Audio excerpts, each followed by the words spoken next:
자, 오늘은 사도행전 2장이죠. 성령의 충만함을 받은 사람들이라는 제목으로 설교를 하겠습니다. 지난 시간 우리는 사도행전 1장에서 새로운 시작을 위한 준비 단계로서 하나님은 제자들에게 하나님의 일을 하기 위하여 약속하신 것이 있었죠. 그게 뭐죠? 성령입니다. 성령. 예수님은 제자들에게 성령이 임할 걸 약속했고, 그리고 예루살렘을 떠나지 말고 기다리라고 했습니다. 자, 이 말을 들은 제자들은 예루살렘으로 다시 돌아갔고 유다의 빈자리에 마띠아를 선출했습니다. 그리고 부활하신 예수의 복음을 전할 수 있는 완전한 팀을 만들었죠. 자, 그러나 이 부활하신 예수님의 복음을 전할 이 팀은 만들어졌는데 아주 중요한 것, 아직 성령이 오시지 않았다. 그 예수님의 약속이 이루어지지 않았다는 겁니다. 자, 유다의 빈자리는 채워졌지만 예수님의 승천하심으로 그 예수님의 빈자리는 아직 채워지지 않았죠. 오늘 사도행전 2장은 하나님 나라의 일을 하기 위하여 하나님이 준비하신 것, 그것을 받는 내용입니다. 제자들이. 자, 1장에서 배신으로 인한 유다의 빈자리가 마띠아로 채워진 것처럼 하늘로 올라가심으로 인한 예수 그리스도의 빈자리가 성령이 내려오심으로 채워지는 사건, 그게 오늘 우리가 볼 사도행전 2장의 내용입니다. 본론을 한번 볼까요? 바로 자, 제자들이 오순절에 이 다 같이 한 곳에 모였더니 그들 가운데 성령이 임했다. 이게 오늘 내용이 아주 중요한 사건이죠. 성령이 임했다. 근데 중요한 거는 왜 제자들에게 성령이 임했냐라는 거예요. 왜 제자들에게 성령이 임했을까? 여러분, 우리가 기독교 안에서, 교회 안에서 신앙생활을 하다 보면은 어떤 성령이 임하는 사건을 말하면 대표적으로 이 사도행전 2장의 내용을 우리가 얘기해요. 그렇죠? 그래서 막 방언도 받고 이런 내용을 얘기합니다. 자, 그런데 성령이 임한 사건은 사도행전에서만 먼저 나온 게 아니에요. 그 전에 보면은 성령이 임한 사건들이 많이 나와요. 대표적으로 언제 나오냐? 예수님이 세례 요한한테 세례를 받을 때, 그때 하늘에서 비둘기 같은 성령이 예수님에게 임했잖아요.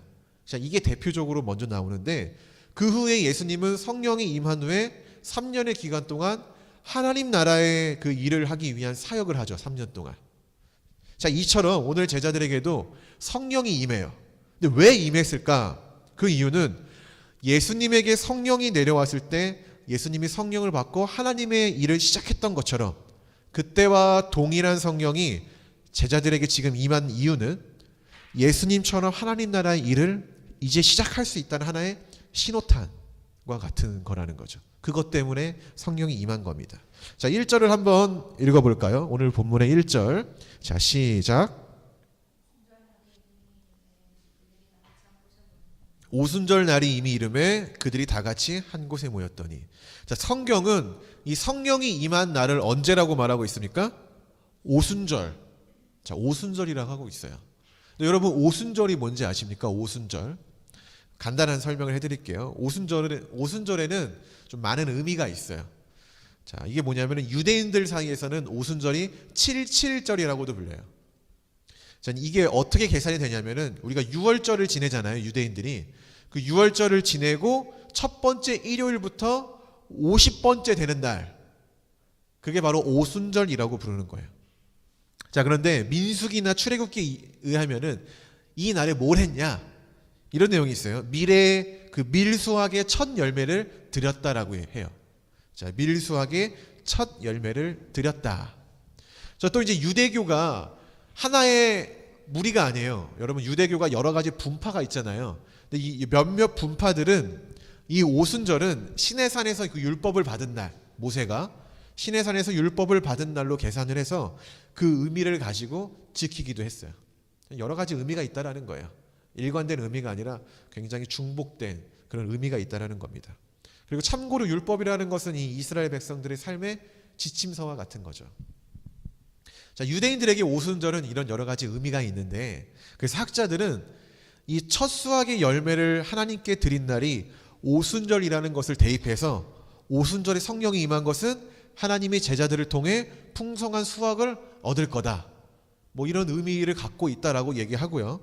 또한 오순절이 시내산에서 율법이라는 삶의 지침서를 받은 그 날을 기념하는 걸로 또 이제 이해를 하니까 이걸 대입하여서 오순절 성령이 임한 것은 이제 율법이 아닌 성령에 의해서 살아가야 한다라는 것을 말해준다. 뭐 이렇게까지 얘기합니다. 자, 어쨌든 제자들은 뭐 이런 다양한 의미가 있는 오순절에 한 곳에 모였다라는 것. 근데 모였는데 어떤 일이 일어났는가? 그들에게 성령이 임했다라는 것. 이게 중요한 거죠. 자, 사도행전 1장 8절의 말씀대로 성령이 제자들에게 임했습니다. 자, 그런데 중요한 것은 성령이 임하고 나니 제자들한테 나타난 이상한 현상이 있었다라는 거예요. 그게 4절에 있습니다. 우리 4절을 한번 찾아서 읽어보도록 하겠습니다. 그들이 다 성령의 충만함을 받고 성령이 말하게 하심을 따라 다른 언어들로 말하기를 시작하느니라. 아멘. 자, 제자들에게 성령이 임하고 나니 나타난 그 이상한 현상은 뭐죠? 다른 언어로 말하기 시작했다는 것. 자, 우리는 보통 사도행전 2장 하면은 성령 충만과 방언을 생각해요. 자, 왜냐하면은 초대 이 사도들에게 성령이 충만하게 임했을 때 다른 언어, 그 방언이라는 것을 했기 때문입니다. 자, 현대인들에게도 종종 성령이 충만이 임했을 때, 성령 충만함이 함께 임했을 때 방언이라는 현상이 나타나죠. 이제 저와 사모님도 그 수요일마다 이제 예배를 드리고 한 20분 정도 이렇게 기도만 하는 시간이 있거든요. 그때 보통 이제 방언 기도를 많이 해요. 자, 그런데 사도행전 2장에서 사도들이 성령이 충만하여 나타나는 현상인 방언과 현대 교회에서 그리스도인들이 하는 방언이 다르다라는 사실은 여러분도 알고 계실 거예요. 자, 왜냐하면 사도행전 2장에서 그 나오는 방언은 어떤 방언이죠? 다른 지역에 사는 사람들이 알아들을 수 있는 언어. 그런데 이 현대 그리스도인들이 하는 방언은 언어라고 보기에는 좀 너무 반복적인 그런 내용들이 많죠. 자, 그렇다면 현재 우리가 하는 방언은 사도행전 2장에서 나오는 방언과 다르니까 성경적인 게 아닐까요? 오늘 요걸 한번 살펴보려고 해요. 신약 성경에 보면은 방언이라는 현상에 대해서 두 가지가 나와요. 성경에. 하나는 오늘 우리가 읽은 사도행전 2장에서 나오는 방언, 그리고 다른 하나는 고린도전서 14장에 나오는 방언이에요. 두 가지 형태의 방언이 나옵니다. 그리고 고린도전서 14장에 나오는 방언이 현대 그리스도인들이 하는 그런 방언과 비슷합니다. 자, 그런데 이 두 방언은 같으면서도 달라요. 자, 먼저 무엇이 다른지를 한번 살펴볼게요. 자, 무엇이 다르냐? 방언의 대상이 다릅니다. 사도행전 2장에서 이 사도들이 성령이 임한 후에 방언을 하기 시작하잖아요. 우리가 본문을 읽으니까.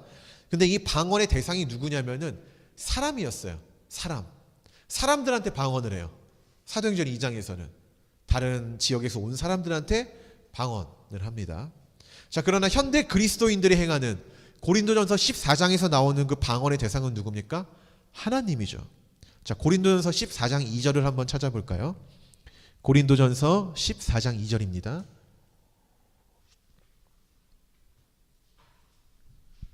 고린도전서 14장 2절.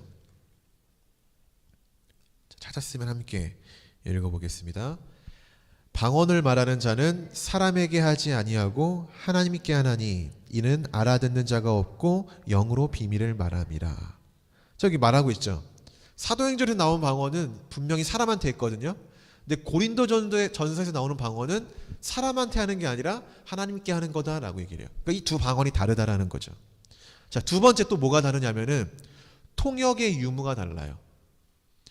고린도전서에서 나오는 방언은 통역이 있어야 한다고 성경이 기록하고 있어요.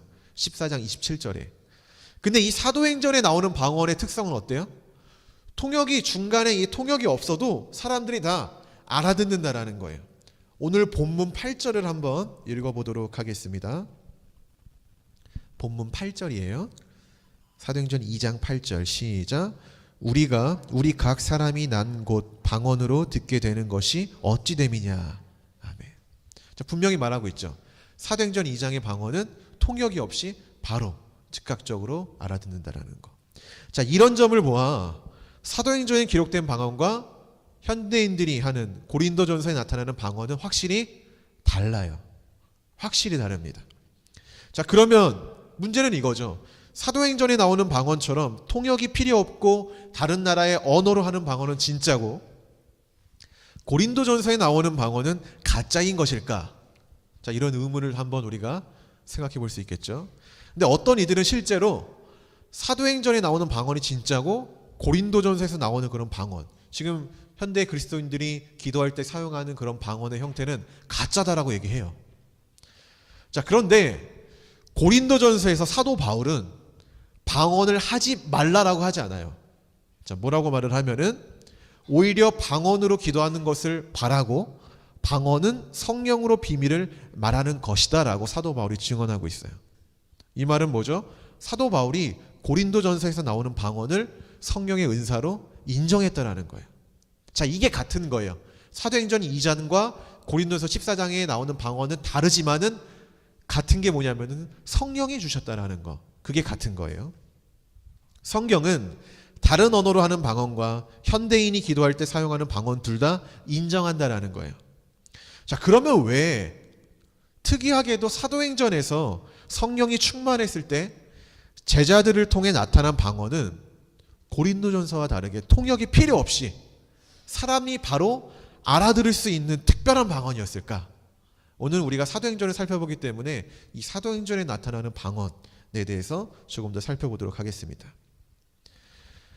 이제 9절과 10절과 11절을 읽을 건데요. 제가 앞에 보시면 여러분들에게 지도를 하나 나눠드렸어요. 9절과 10절과 11절을 읽으면서 그 지도에 나오는 지역들이 맞는지 한번 보시기 바랍니다. 9절, 10절, 11절입니다. 읽어볼까요? 시작. 우리는 바데인과 메데인과 엘람인과 또 메소보다미아, 유대와 갑바도기아, 본도와 아시아. 10절. 부르기아와 밤빌리아, 애국가 및 구레네에 가까운 리비아 여러 지방에 사는 사람들과 로마로부터 온 나그네 곧 유대인과 유대교에 들어온 사람들과 그레데인과 아라비아인들이라 우리가 다 우리의 각 언어로 하나님의 큰 일을 말함을 듣는도다 하고. 아멘. 제가 지도를 하나 나눠드렸잖아요. 이게 뭐냐면은 그 지도는 1세기 당시에 그 사도들이 활동한 그 당시 예루살렘 중심으로 주변 국가들이나 지방 및 지역들이 표시된 지도입니다. 자, 지도에 표기된 지역들과 방금 우리가 읽은 9절에서부터 11절에 기록된 지역들을 한번 체크를 해 보십시오. 제가 체크하긴 했는데 한번 해 보십시오. 근데 하나하나 체크를 하다 보면은 예루살렘을 중심으로, 거기 예루살렘이 안 나와 있는데 예루살렘이 대충 어딘지는 아시죠? 그 가운데 보면은 유다라고 써 있는 곳 바로 거기가 위쪽이 예루살렘입니다. 그 예루살렘을 중심으로 동서남북 모든 나라와 지역들이 나와요. 자, 근데 이게 아주 상징적인 의미를 가지고 있어요. 물론 그 지도가 세계 지도는 아니에요. 모든 전 세계 국가들이 거기에 기록되진 않았지만은 대표성을 하나 띠고 있는 겁니다. 그러니까 상징적인 의미에서 예루살렘 중심으로 동서남북 열방에 하나님의 이 구원 사역이 시작됐다라는 것을 알리는 거예요. 더 들어보십시오.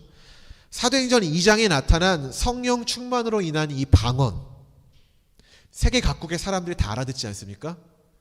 자, 이는 뭐냐면은 성령 충만한 사도들을 통하여서 하나님 나라의 그 일이 전 세계에 전파되는 새 시대가 시작되었다라는 아주 중요한 의미가 있다는 거예요. 자, 또한 여러분들이 이 사도행전 2장의 방언 사건을 보기 전에 살펴봐야 되는 그 성경의 내용이 있어요. 그게 뭐냐면은 창세기 11장에 어떤 내용이 나오는지 아십니까? 창세기 11장에 바벨탑이라는 사건이 나와요. 한번 좀 들어보셨죠? 이 바벨탑 사건이 어떤 내용입니까? 사람들이 자기 이름을 알리고 싶어서 하나님처럼 되고 싶어서 높이 이 탑을 쌓는 거예요. 이게 바벨탑 사건이잖아요. 높이 탑을 쌓아요. 그런데 하나님 보시기에 그 사람들의 그 행동과 이 마음의 중심이 악하다라는 것을 판단을 하세요. 그렇죠? 그래서 어떻게 합니까? 그들이 뿔뿔이 흩어지도록 심판하십니다. 그런데 하나님이 그들이 뿔뿔이 흩어지도록 하게 만든 방식이 뭐냐면, 그 방법이 뭐냐면은 그들의 언어를 서로 뒤죽박죽 만들었다라는 거예요. 즉 언어로 그들이 소통하여서 하나가 되지 못하게 만들었다는 거죠. 즉 사람들이 언어 장벽으로 인하여 하나가 될 수 없게 하신 것, 이게 바로 창세기 11장에 나타난 바벨탑 사건입니다. 그런데 오늘 성경을 보니까 성령이 임하니 각기 다른 언어를 사용하는 사람들이 이 제자들의 말을 즉각적으로 알아들었다라는 거예요. 자, 이것이 어떤 의미냐면은 그들이 이제는 성령 안에서, 하나님 안에서, 복음 안에서 하나가 될 수 있다라는 것을 보여주는 아주 큰 상징적인 사건이라는 겁니다. 자, 여러분, 우리는 사도행전 2장에서 이 방언이 얼마나 중요한지를 살펴보았습니다. 그런데 제가 여러분에게 더 중요하게 전할 메시지가 그 다음 메시지예요. 저는 방언이라는 형태보다 그 방언에 담겨있는 내용이 더 중요하다는 겁니다. 여러분, 물론 세계 각국의 사람들이 오늘 본문에서 이 제자들이 자기 나라의 말을 막 하는 것을 굉장히 신기하게 생각해요. 그래서 이 제자들 주변에 사람들이 모입니다. 자, 그러나 단순히 다른 언어만 했다면은 그 관심도 금방 사라졌을 거예요. 제가 예전에 즐겨보던 프로그램이 하나 있습니다. 그게 뭐냐면은 비정상회담이라는 그 프로그램이에요. 여러분이 알고 있을지 모르겠지만은, 자, 이 프로그램을 제가 굉장히 왜 흥미롭게 봤냐면은 한국에 사는 외국인들이 막 모여서 세계 각국의 주요 이슈나 한국에서 일어나는 그런 사건들에 대해서 이야기를 하는 토크 프로그램인데, 놀라운 거는 외국인들이 한국말을 너무 잘한다는 거예요. 저는 처음에 그게 너무 신기해가지고 그 프로그램을 좀 유심 깊게 봤어요.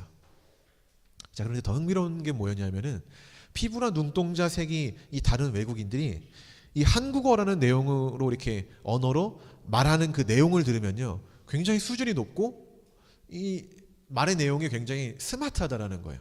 그래서 그런지 더 이 프로그램을 제가 보게 되더라고요. 더 관심 있게 계속적으로 보게 되더라고요. 이처럼 제자들이 각 지역의 그 언어를 얘기했을 때 그 말을 들은 사람들은 처음에는 그들의 고향의 언어를 말하기 때문에 좀 이렇게 놀라워서 이 주변에 모였겠지만은, 단순히 그것만 있었다라면은 그냥 지나쳤을 거예요. 뭐 그럴 수도 있겠지. 근데 더 놀라웠던 건 뭐냐면은 제자들이 방언을 통해 말하는 내용 때문이에요. 이 내용 때문에. 자, 그렇다면 제자들이 말한 내용이 무엇일까요? 그게 11절에 나옵니다. 11절에 읽어봅시다. 시작. 11절 시작.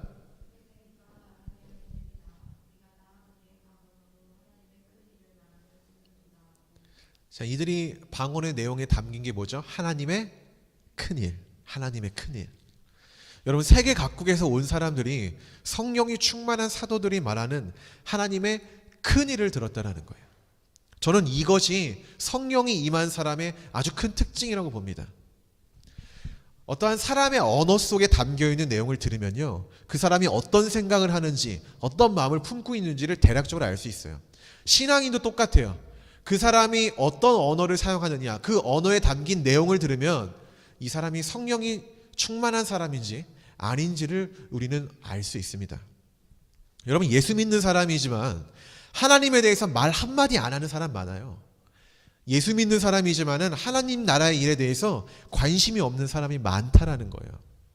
교회에 나와 예배 드리지만 사실 하나님의 일에 대해서는 관심이 없어요. 하나님의 일이 진행되든지 말든지 그건 중요하지 않아요.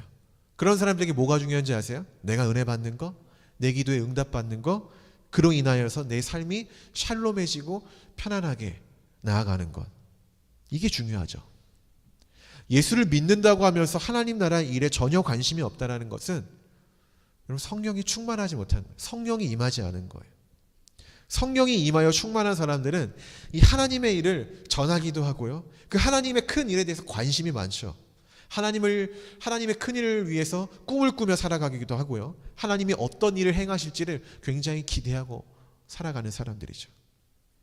여러분, 우리 주변에도 흔히들 성령이 충만하여 하나님의 은사를 받았다는 사람들이 종종 있어요. 여러분 주변에 있는지 모르겠지만은 제 주변에는 많습니다. 자, 그리고 그리스도인들 중에 뭐 방언의 은사, 예언의 은사, 뭐 이런 걸 받아서 기도하는 사람들이 분명히 있어요. 분명히 있습니다. 자, 그런데 그들이 정작 하나님의 큰 일은 전하지 않고 하나님께 순종하지 않는데 그 은사들이 무슨 의미가 있을까요? 그 은사들이. 이처럼 우리는 여러분들에게 전할 것은 우리는 은사의 그 형태가 아니라 그로 인하여 전달되어지는 그 내용에 좀 집중을 해야 된다는 겁니다. 오순절 성령을 받아 충만했던 이 제자들의 특징이 뭡니까? 방언이란 형태도 있지만은 더 중요한 것, 그 방언이란 형태 안에 담겨 있는 그 내용, 하나님의 큰 일을 전했다라는 것, 이게 중요한 겁니다. 자, 그렇다면 하나님의 큰 일이 무엇일까요? 오늘 본문을 보면은 베드로의 설교에서 알 수 있습니다. 14절부터 36절은 이 베드로가 세계 각국에 모인 사람들에게 선포하는 설교와 같은 거예요. 성령이 임하고 나서 한 첫 번째 설교입니다. 근데 제가 이제 사도행전 2장 전반부를 이야기하는데 좀 시간을 많이 사용해가지고 오늘 이 부분은 간략하게 핵심만 딱 다루고 다음 주가 약간 중복이 되거든요. 그래서 다음 주에 다루도록 하겠습니다. 자, 이 14절부터 36절까지의 핵심은 아주 간단해요. 두 가지 말씀으로 우리가 이걸 추격해서 볼 수 있는데 하나는 21절 그리고 하나는 36절입니다. 자, 베드로는 먼저 요엘서에 나타난 그 예언에 대해서 이야기를 하고요. 그 다음에 모인 사람들에게 십자가에 못 박힌 예수님의 부활을 기초로 하는 그 메시지를 전해요. 그리고 이것을 종합적으로 보면은 21절과 36절로 우리가 그 핵심을 잡아서 알 수 있어요. 그러면 21절과 36절을 한번 찾아서 읽어봅시다. 21절, 자, 시작. 누구든지 주의 이름을 부르는 자는 구원을 받으리라 하였느니라. 자, 그 다음 36절, 자, 시작. 그런즉 이스라엘 온 집은 확실히 알지니 너희가 십자가에 못 박은 이 예수를 하나님이 주와 그리스도가 되게 하셨느니라 하니라. 아멘. 자, 세계 각국에 모인 사람들에게 베드로가 말하는 이 설교 핵심은 이거죠. 주의 이름을 부르는 자가 구원을 받을 거다라고 먼저 초기에 선포를 해요.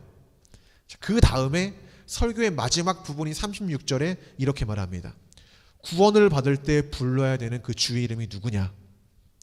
누구의 이름을 불러야 구원을 받을 수 있고 그 주가 누구냐라는 거에서 이렇게 결론을 내리죠. 십자가에 못 박혀 죽고 부활하신 예수 그리스도다라고 얘기를 하는 거예요. 여러분, 이제는 그분의 이름을 부르고 믿어야 구원을 받을 수 있다는 하나님의 큰일, 성령 충만한 제자들에 의해서 이 큰일이 전파되고 있다는 겁니다.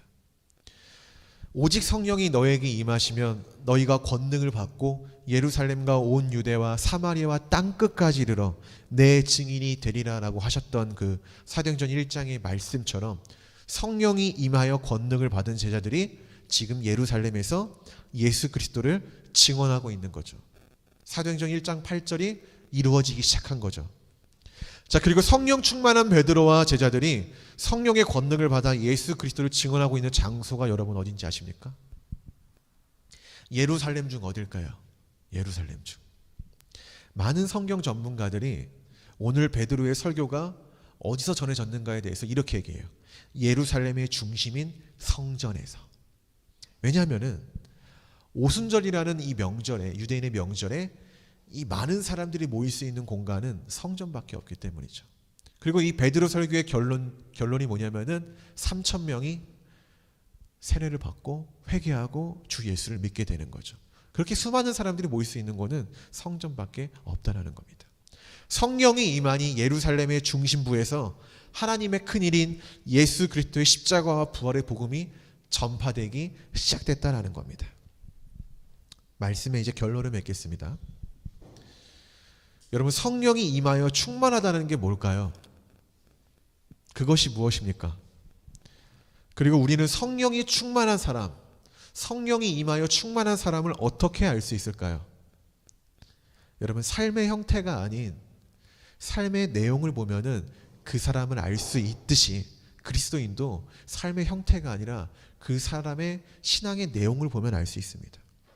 성령이 충만하니 제자들이 방언을 했지만은 그들이 방언을 한 내용은 무엇이었죠? 하나님의 큰 일. 하나님의 큰 일. 그들은 방언으로 세상의 이야기가 아닌 하나님의 큰 일인 예수 그리스도의 그 십자가 부활에 대해서 증언했다라는 것. 여러분, 우리는 이 부분에서 진정으로 성령이 임하여 충만한 사람들은 말의 내용이 다르다라는 것을 알 수 있어요. 아무리 수많은 은사를 갖고 있으면 뭐합니까? 그 은사를 통하여서 하나님의 큰 일을 전하지 않으면은 그 은사는 무용지물인 거예요. 성령이 충만한 사람들은 하나님의 큰 일을 말하고 다니며 그 사람의 삶의 내용은 하나님의 큰 일로 가득 채워져 있다라는 겁니다. 저는 여러분들이 성령이 임하여 충만한 사람이 되었으면 좋겠어요. 성령이 임하여 방언도 받았으면 좋겠고, 병 고치는 은사도 받았으면 좋겠고, 예언 또는 가르침의 은사, 성경에 보면 수많은 은사들이 있잖아요. 하나님이 원하시면은 여러분들에게 그런 것들을 하나씩 주어줬으면 좋겠습니다. 그리고 하나님의 큰 일이 전혀 관심이 없는 사람들이 아닌 그런 성령이 충만하여 받은 그 은사들을 통하여 그 권능으로 복음을 전하는 그런 여러분이 되었으면 좋겠습니다. 여러분의 삶의 내용이 하나님의 큰 일로 가득 채워졌으면 좋겠습니다. 그로 인하여서 삶의 내용이 나의 스토리만 있는 게 아니라 하나님의 큰 일의 그 이야기가 내 삶에 묻어났으면 좋겠어요. 하나님의 큰 일은 이러한 자들을 위해 주어지는 겁니다. 이러한 자들.